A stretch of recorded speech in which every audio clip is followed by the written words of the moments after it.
Today, you will learn about an amazing yet astonishing confrontation, where humanity has declared war on the most sinister and slippery creatures on the planet, snakes. But here's the mystery. How did the hunt for these ancient beings turn into a global catastrophe that no one anticipated? Today, you will hear an incredible story about how good intentions can sometimes lead to the most unpredictable consequences. These are stories that will leave you in awe and make you reconsider your relationship with the world around you. In 1979, Japanese specialists brought about 30 small mongooses to Amami-Oshima Island, part of the Ryukyu archipelago. These animals were imported to combat the population of habu, a venomous snake from the viper family. However, in 2024, the Japanese Ministry of the Environment announced the end of the mongoose eradication program on this exotic island, but caused the change in approach to this species. It turned out that instead of doing what they were brought for, the mongooses decided to take it easy and began hunting more accessible species of animals, birds, and reptiles, including endemics of the area. For example, due to their activity, the population of the Amami rabbit, which is found only on Amami-Oshima and Tokunoshima Islands, as well as the Japanese paradise flycatcher and the sharp-nosed frog, sharply decreased. By the beginning of the 21st century, the population of mongooses reached about 10,000 individuals. Such a large number of introduced predators posed a serious threat to the local fauna. To protect the unique ecosystem, the Japanese government launched a program to capture mongooses using special traps. In addition, trained dogs were used to locate these animals. As a result, about 32,000 individuals were captured. The mongoose eradication project was successful. The last individual of this species was spotted on Amami-Oshima in April 2018. The automatic cameras set up on the island stopped detecting the presence of these animals. 6 years later, on September 3, 2024, the Ministry of Ecology announced that Amami-Oshima Island was completely free of mongooses. It was decided to stop setting traps, although the automatic cameras will remain in place to monitor any possible return of the predators. The specialists involved in the eradication of mongooses will now work in northern Okinawa, where these animals are still found in large numbers. The presence of mongooses has affected not only the population, but also the behavior of local species. Herpetologists noted that frogs on Amami-Oshima have become more cautious since the arrival of mongooses. Even when predators were nearly gone, frogs living near former mongoose habitats showed more anxiety than those living farther away. Why were mongooses chosen as the predators to combat venomous reptiles? Mongooses are known for their snake hunting skills, but they do not make up the bulk of these animals' diet. The main diet of mongooses consists of small rodents, fruits, insects, and even scorpions. Snakes become the target of a mongoose's attack only when they pose a threat to its offspring. It is worth noting that mongooses do not have immunity to snake venom. Their protection lies in their dense fur, which acts as a sort of armor against snake fangs. The tactic of mongooses involves tiring out the snake, after which they attempt to drive it away or kill it. Typically, a mongoose bites a snake in various parts of its body. In many corners of India, mongooses are assigned the role of household protectors. Although mongooses remain wild animals, people often feed them near their homes. Living close to humans, mongooses help fight pests like mice, insects, and snakes. This practice has been attempted in other warm climate countries as well. In the 19th and 20th centuries, mongooses were introduced to Hawaii, the Caribbean, Central America, Malaysia, the islands of Mauritius and Réunion, Japan, and even Italy. Stay tuned, and you'll find out how the situation developed in different countries after mongooses were introduced there. Jamaica has been and remains the largest producer of sugarcane. To deal with the rats destroying the sugarcane, venomous snakes from South America, pit vipers, were brought to Jamaica. There is a theory that these snakes were intentionally imported and released in the forests to make life harder for the black slaves who might try to escape from the plantations. However, the arrival of the snakes did not lead to a significant decrease in the rodent population, which continued to damage the crops, so people decided to bring other exotic animal species to the island. Attempts were made to introduce pythons, predatory ants, and European ferrets, but none of these creatures were able to adapt to the new conditions. Meanwhile, the populations of snakes and rats continued to grow. Later, Jamaica tried using South American giant toads, hoping they would help control the pest population. However, the toads behaved independently, ignoring the snakes and rats. Ultimately, in 1972, small mongooses were introduced to Jamaica from India. They did help reduce the rat population in some areas, but at the same time, they harmed local species, such as snakes, which were nearly wiped out on several islands. However, the mongooses were unable to completely solve the rat problem. Although they did scare off some rodents from the plantations, causing them to move into residential homes, they were unable to completely eliminate the rats. The thing is, mongooses are active during the day, while rats are nocturnal, and their biorhythms just didn't match up. Moreover, the pit vipers turned out to be much quicker than the old world snakes, and in encounters with mongooses, they often came out on top. Mongooses quickly realized that it was better to avoid conflicts with these reptiles and stopped hunting them. Instead, they turned their attention to the local wildlife, becoming real pests. Moreover, a tick outbreak began in Jamaica as mongooses wiped out the birds that controlled the insect population. In 1883, a shipment of 72 small Indian mongooses was brought to Hawaii from Jamaica. Their goal was also to combat rats and insects that were damaging the sugar plantations. However, on the islands of Lanai and Kauai, mongooses were unable to establish themselves. The introduced mongooses managed to deal with rats and snakes to varying degrees in the Caribbean. Some local snake species were nearly completely wiped out on certain islands. However, it turned out that mongooses are omnivorous and highly adaptable. The basis of their diet, especially for the small Indian mongooses, is not rats or snakes at all. Therefore, despite partial control over these species, mongooses found food from other sources. Although mongooses had some impact on rodent populations, their influence on local bird species, turtles, and other animals turned out to be much more significant. The main reason for this lies in the fact that mongooses feed on the eggs of birds and turtles. Among the affected Hawaiian birds are 8 species that are endangered and listed federally, including such as the Hawaiian crow, petrels, and the Hawaiian goose. Like most invasive species, mongooses in Hawaii lack natural predators. The Hawaiian Islands provide a fairly safe habitat, as there are no natural predators outside of the aquatic environment. This means that the only possible way to control the mongoose population is through human intervention. Hawaii has a specific strategy for managing mongoose populations.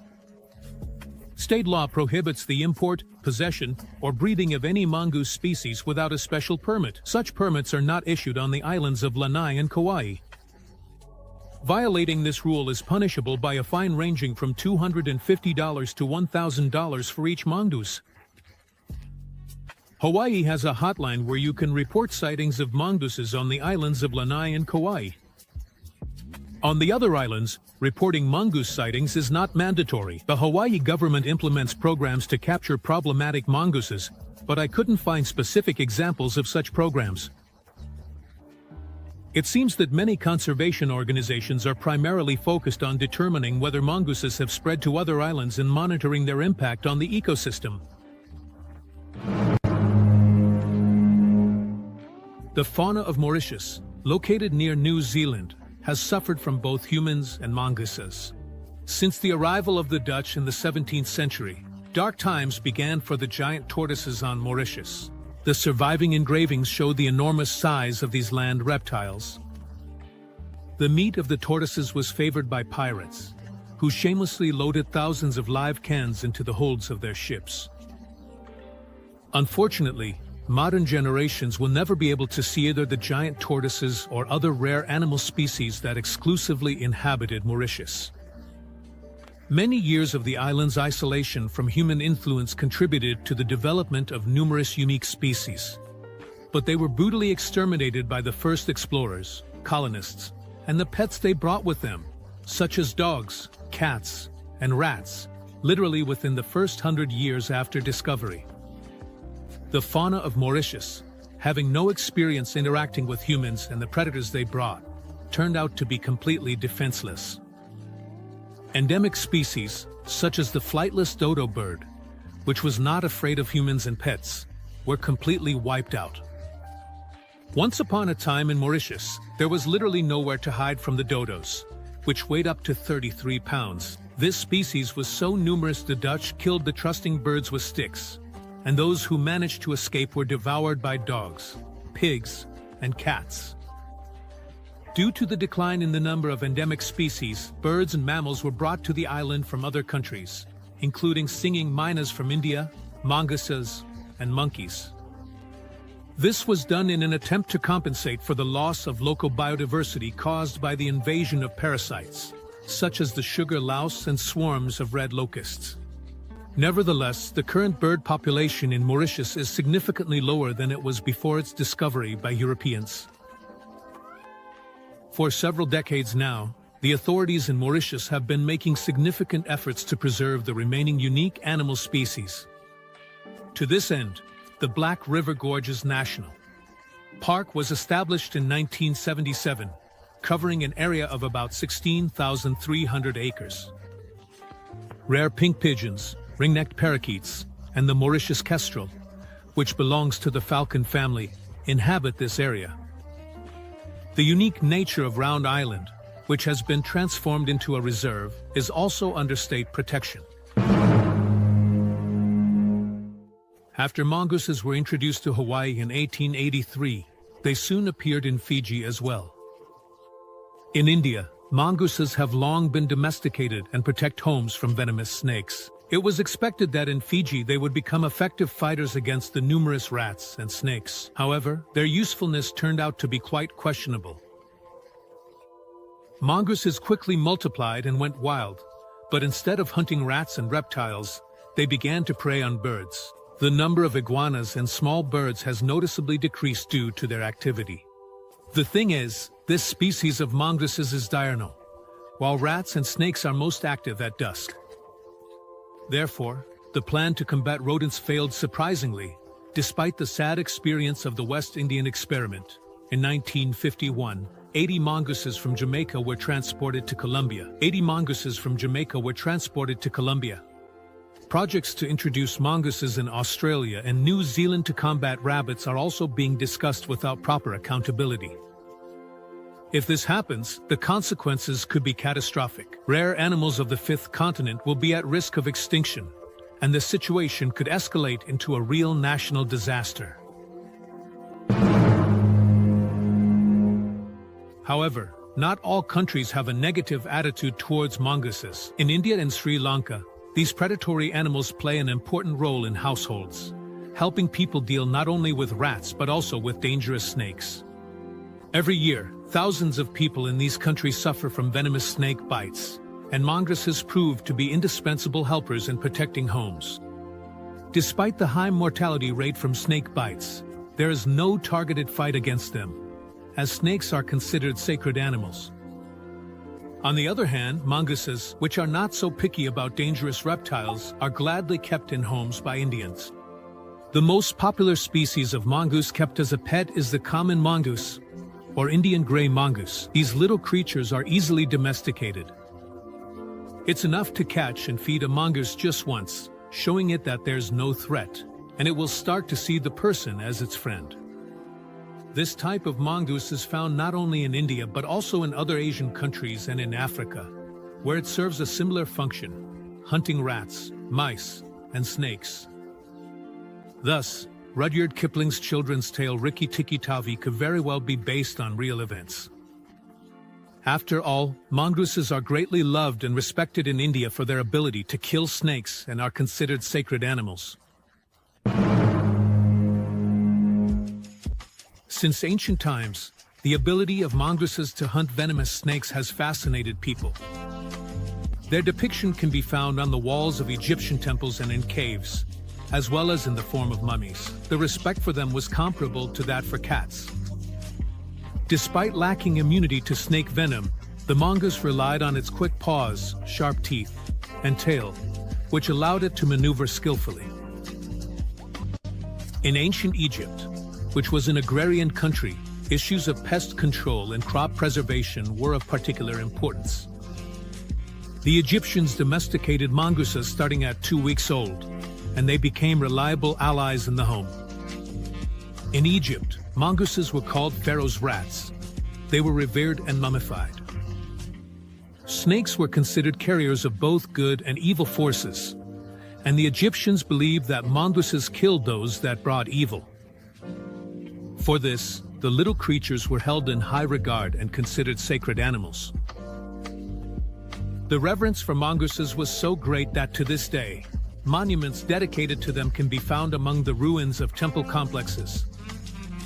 In addition, during archaeological excavations in Egypt, numerous bronze statues and amulets depicting mongooses were discovered. It was believed that such amulets could protect the owner from snake bites. However, nowhere did the mongoose enjoy such popularity as in South Asia, in India, Pakistan, and Bangladesh. Local fakirs even put on spectacular shows featuring these skilled hunters. In conclusion, it should be emphasized that the courage, agility, and speed of mongooses have earned them recognition and respect. However, interference with nature often leads to results that are different from what was expected. Friends, I want to make you an interesting offer. You have a unique opportunity to become part of our team. If you have video editing skills, you can voice over videos in Russian, English, and other languages. Or if you write interesting scripts, we would be happy to work with you. Message our Telegram bot. The link is in the description. That's all for today. Bye everyone.